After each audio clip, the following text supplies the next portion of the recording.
तो आज हम लोग निर्देशांक ज्यामिति के अंतर्गत पढ़ेंगे बिंदुओं को कैसे हम ग्राफ पर दर्शाएंगे।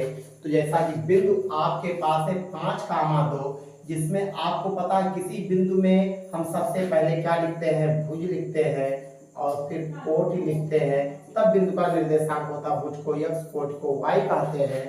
5, 2 x पर 5 दूरी और y पर 2 दूरी हम लेते हैं, तो यह बिंदु होता है 5, 2 -4, 3 x पर -4 दूरी और y पर 3 दूरी हम लेते हैं, तो ये बिंदु होता है -4, 3 -3, -5 x पर -3 दूरी और y पर -5 दूरी लेते हैं, तो ये बिंदु होता है -3, -5 5, -4 x पर 5 दूरी और y पर -4 दूरी, ये 5, -4 होगा।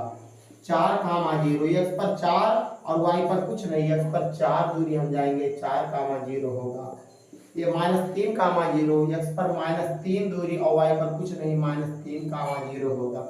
0, -5 x पर कुछ नहीं, y पर -5 जाना है, तो ये बिंदु 0, -5 होगा। 0, 1 x पर कुछ नहीं, y पर 1 होगा, 0, 1 या बिंदु। धन्यवाद।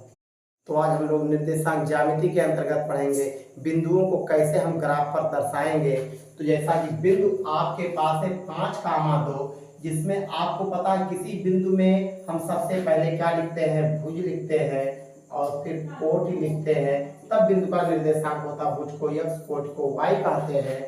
5, 2 x पर 5 दूरी और y पर 2 दूरी हम लेते हैं, तो यह बिंदु होता है 5, 2 -4, 3 x पर -4 दूरी और y पर 3 दूरी हम लेते हैं, तो ये बिंदु होता है -4, 3 -3, -5 x पर -3 दूरी और y पर -5 दूरी लेते हैं, तो ये बिंदु होता है -3, -5 5, -4 x पर 5 दूरी और y पर -4 दूरी, ये 5, -4 होगा।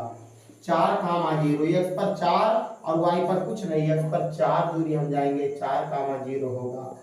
ये -3, 0 x पर -3 दूरी और y पर कुछ नहीं, -3, 0 होगा। 0, -5 x पर कुछ नहीं, y पर -5 जाना है, तो ये बिंदु 0, -5 होगा। 0, 1 x पर कुछ नहीं, y पर 1 होगा, 0, 1 या बिंदु। धन्यवाद।